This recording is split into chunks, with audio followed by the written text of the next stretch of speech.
Thanks for joining me for another episode of Boom and Bust. I'm your host, Tony Clement, here at the News Forum, where all voices matter. You know, with the rise and sometimes fall of cryptocurrencies and NFTs, many are wondering what happens next. Volatility has not gone away, but nor has the need to understand these new markets and new technologies. We're pleased to have Ian Kahn with us, who seeks to share knowledge about Bitcoin, blockchain, and more. His next project, the movie The Bitcoin Dilemma, is to be released next month. By the way, this conversation is not market advice. Welcome to the program, Ian. Thank you for having me, Tony. It's a pleasure to be here. Pleasure's all mine. Now, first of all, maybe tell our audience, what is the story you're trying to tell with the Bitcoin Dilemma? So the Bitcoin dilemma came to my mind due to all the confusion in the market over the last, about 4 to 6 months of chaos, volatility, and really the prices of Bitcoin just going in every direction. Lessons learned from my previous documentary, The Blockchain City, were about deeper and engaging conversations with people in the tech world, bringing the truth out there and helping audiences figure out and understand where we're headed. The idea behind the Bitcoin dilemma is to create clarity, is to help viewers and audiences worldwide understand what exactly is this cryptocurrency revolution that's happening everywhere, and how does it impact them? Yeah, I know that's such an important topic because there's a lot of non-understanding. I wouldn't call it misunderstanding, just people just don't know. But they know that people are investing in this technology. They know that, as you said, the price is going up and down and sideways, but they're not really sure how this relates to maybe their experience in a stock market or owning real property, that kind of thing. So that goes to one of the elemental questions that I'd like to ask. What do you see as some of the inherent risks related to Bitcoin and to cryptocurrency? Of course. So in order to answer that, let me backtrack about a decade or so. The Bitcoin cryptocurrency came into existence about 12 years ago when somebody named Satoshi Nakamoto came out with it after the financial crisis had hit the US. And they came out with this new digital form of money called Bitcoin and said, hey, no government controls it, no single entity controls it. You can use it globally. It can be exchanged for different means and different things. And funny enough, somebody actually used tens of different Bitcoins to buy a couple of pizzas back in the day. This is the funniest story about Bitcoin. Since the last decade or so, Bitcoin has risen into what it is now, and I think recently traded for about $60,000 a few months ago, and a lot of hype. And the question is, where is this going, and how much risk is in something that is so volatile that you can't even understand what it is in the first place? So cryptocurrencies and the rise of cryptocurrencies and this whole ecosystem that's been developed due to Bitcoin are called cryptocurrencies. It's not just Bitcoin, it's many other types of digital assets that have now risen and are called cryptocurrencies. Some of them are Ethereum, Litecoin, Dogecoin, and hundreds of others. And so there's an entire ecosystem of many different providers who have now come forward. They've created these coins, so-called coins, and they're saying, hey, this is actually of value that you can buy, you can exchange, you can trade, and you can use it to buy things, not the pizzas anymore, but now, today, something called non-fungible tokens, and we can get into that in the next few minutes. And so because of that, it has garnered a lot of interest from the real estate industry, from e-commerce, from governments. Everybody's experimenting, looking into cryptocurrencies, especially Bitcoin as well, because it was the first cryptocurrency that came out. It has a limited number of coins that will be mined or minted or created through its lifetime at 21 million. And so that supply and demand with respect to Bitcoin itself is what everybody's trying to bank upon, that, hey, demand is rising day by day of Bitcoin. And so when you talk about investing into it as a common person, if I have X amount of money saved up, and I could say, hey, can I invest into this instead of bonds, stocks, and anything else? This is getting interesting because now Bitcoin and cryptocurrencies are showing some return, but with a lot of volatility.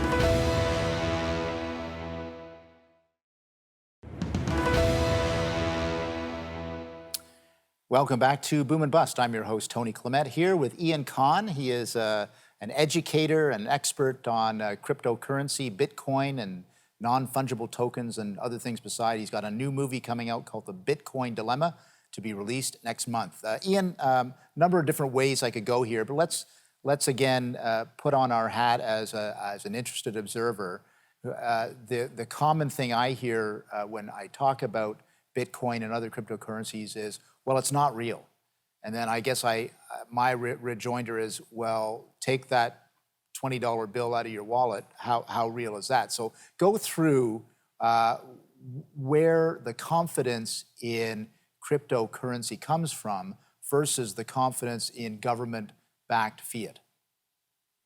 Of course, and that's a very important question. The confidence in cryptocurrency comes from a couple of different places, and I'm not standing here to defend cryptocurrencies, but just putting the truth out there. We've moved quite far when it comes to the digital world. Emails are real, although you can print an email, but it's a real thing that's online. Websites are real. Anything on the internet is real, right? But if you go out and say, hey, can I actually hold a YouTube video in my hand somehow and feel it? Well, it's just a different thing, right? That's the mindset we're approaching digital assets with. Digital currencies, especially cryptocurrency, solved a big problem that existed about 10 or 15 years ago of the double spend, which could mean that if you had a digital currency of some kind, you could copy it and paste it and send it to 100 different people like you could do with a Word file. But cryptocurrencies solved that problem, and now you cannot do that. If you have 100 Bitcoins or any other currency, you cannot send the same coin to everybody. In fact, when you send some form of that payment to someone, it decreases from your wallet where they are stored. So some fundamental problems that existed in the early days, and this is 25 to 30 years ago, in the early days of computers, internet, they don't exist anymore. So I really believe that audiences, viewers, and us as general public need to really go out and educate ourselves on how far technology has progressed in the last 10 or 20 years. And today we're living in the era of a huge digital world that's digitally driven, with not just with cryptocurrencies, but with different forms of payment. Many currencies, we use our credit cards. That's a digital form of payment as well, but it's linked to the bank. It's linked to the institution, and but a slight revolution is happening there as well, where currencies, business bank-based currencies are also now digitizing, and that's happening with the yuan in China as an example. So we've moved on from that big question that how real is this? It's as real as anything else in the world. Now, I noticed that, thank you for that answer. I think that puts it in perspective. I noticed just recently that the nation of El Salvador has declared Bitcoin as their currency. Can you talk a little bit about that? Yes, so that's a great example of a country adopting Bitcoin. And what the economic reasons for that is, well, El Salvador is a country that's still growing. It's not a big powerhouse, let's say, like the United States or China.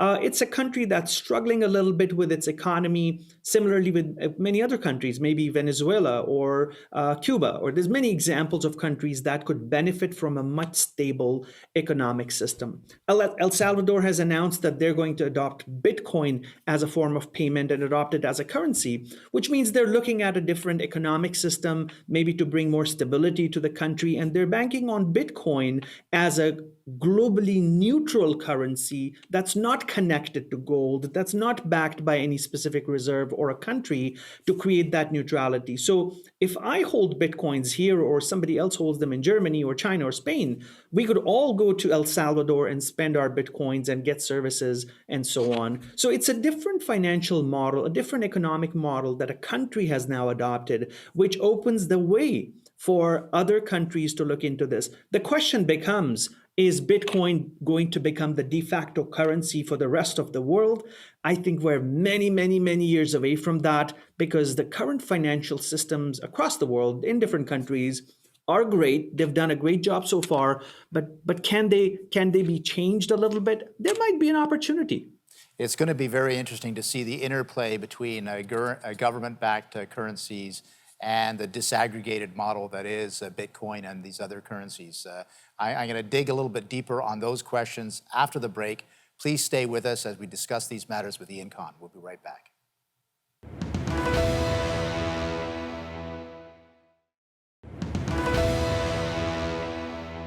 And we're back here at Boom and Bust. I'm your host, Tony Clement, here with Ian Khan, discussing Bitcoin, cryptocurrency. We are going to talk about NFTs. Don't worry, that's coming up too, as well as many other topics. Before I get to NFTs, though, Ian, I'd love to get your take on the role of China. Many different facets of this, the mining question, the environmental controversy, whether China is developing its own cryptocurrency. Just give me your take on China and Bitcoin, or China and cryptocurrency.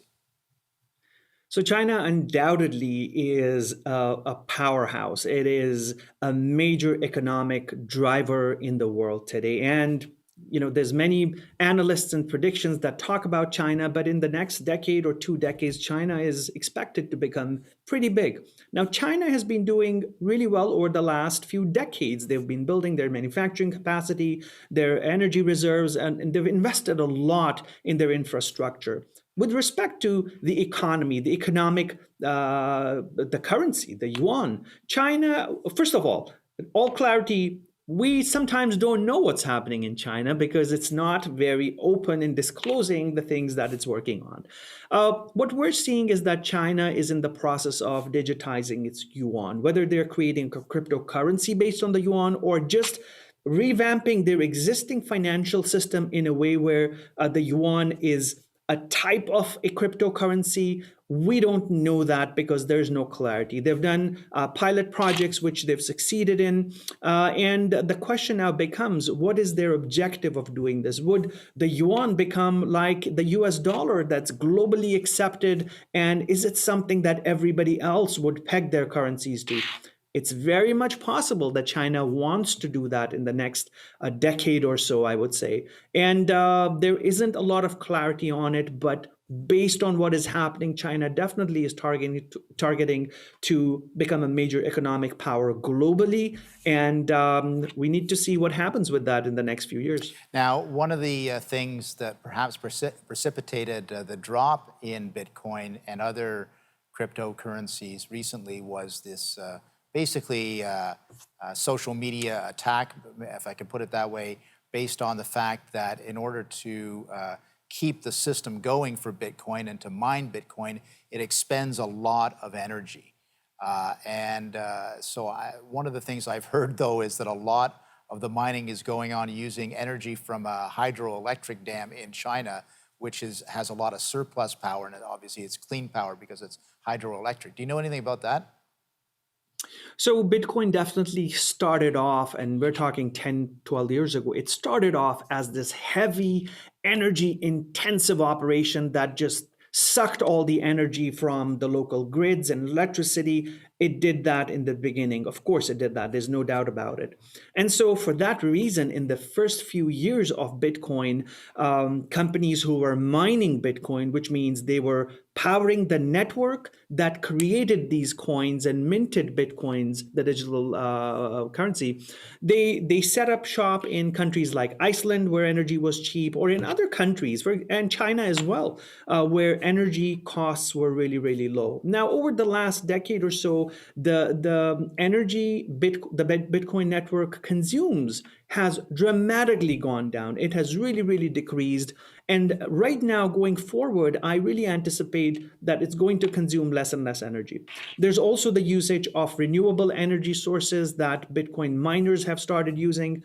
And the real reason why China has kind of cracked down on cryptocurrency miners in China is, in my opinion, not necessarily based on the energy usage, but it has to do something with the financial system in China. We just spoke about the yuan going digital. There's a huge possibility that China might be coming up with its own cryptocurrency to be used internally and slash externally, and they might want to start cutting down on external cryptocurrencies right away. So there's a huge possibility that that's happening. And no, there's definitely lower energy usage. More renewables are being used with Bitcoin and other miners as well, and the network is becoming more energy efficient. We've got about 30 seconds before the break, but I just wanted to get you started on NFTs, and we'll have to continue it after the break. Please give us your take on NFTs. NFTs or non-fungible tokens are very unique. They are a new type of digital asset that can be created, bought, sold, and tagged with a blockchain, a unique address that you can own. And we'll talk about that in the next few minutes, I guess. We will do that. We are going to come back right after the break for our final segment with Ian Khan. His next project is the movie The Bitcoin Dilemma, released next month. Please stay with us as we continue the conversation.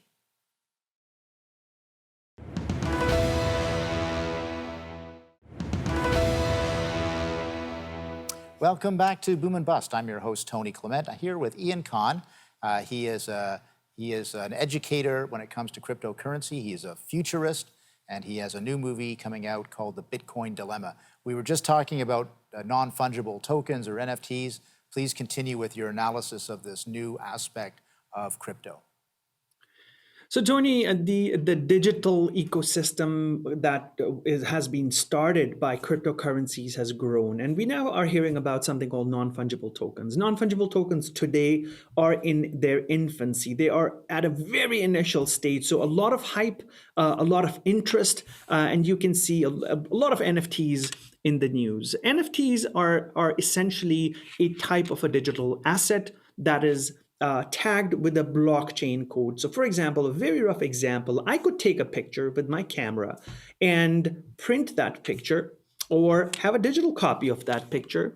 And I might say, I will allocate the rights to this picture as an NFT, as a non-fungible token to anybody who wants to buy it. And I might say, this is going to cost you half a Bitcoin or 1 Bitcoin or 100 Bitcoins. And I can sell that as an asset. Now, if I was a Picasso, and I took that picture and I sold it as a digital picture, I'm sure there would be a lot of interest. Now, the interesting point is, you might say, well, why isn't anybody able to copy that and sell multiple copies of that? What's the NFT? What's the uniqueness about the NFT? The uniqueness is the originality of the artwork as an artist that I provided to you, and that those rights to that artwork are being sold to a specific person who can bid for it into one of the many NFT marketplaces. So that's where NFTs are today. Now you can allocate an NFT or create an NFT for anything. It could be digital art, it could be a video. We could create an NFT for this interview and sell it on an NFT marketplace frame by frame, and interested parties could buy every frame for whatever amount. So anything can be created into an NFT. The reason why NFTs are gaining so much interest is because of their uniqueness, because you could create an NFT from anything and have them on a blockchain permanently stored as a record forever. So you can go back and track who owns the rights to this video. Well, so-and-so bought the rights, and that's what it is. It's intellectual property on digitally transferred on a blockchain. So there's a few different elements to it, and the uniqueness to it that, hey, this digital art was purchased by Ian Khan on so-and-so on so-and-so day, and that's it. That's really it at this moment in time. It is going to grow and expand into many different areas, to music, to rights, to anything. It's going to be very interesting to watch, and I'm sure we'll probably have another show just on that. One final question. We got just over a minute left. Some see Bitcoin as a world changer because it decentralizes financial power. What's your take on that? I think the power that these distributed digital assets bring to our current economic models is very unique. They are a disruptor because they are changing what we have done for decades and centuries in terms of money and currency and the exchange of those. I really think these could rise as a parallel form of assets in addition to what we have currently, all the dollars, the pounds, and it is going to grow. And I think it's time we all start educating ourselves on what role can we play and how do these impact our lives and the future. We've got 30 seconds left. Where can people see the Bitcoin dilemma? So go to my website, iankhan.com. It's got links to all the documentaries, all my upcoming work. Bitcoin Dilemma documentary will be available on video on demand platforms, YouTube, Vimeo, and a bunch of other platforms. But you can visit my website, iankhan.com, to learn about all of the new works that are coming up. Ian Khan, it's been a great pleasure having you on the program. Wish you every success in your projects, and let's keep watching the wonderful world of crypto. Thanks for joining us.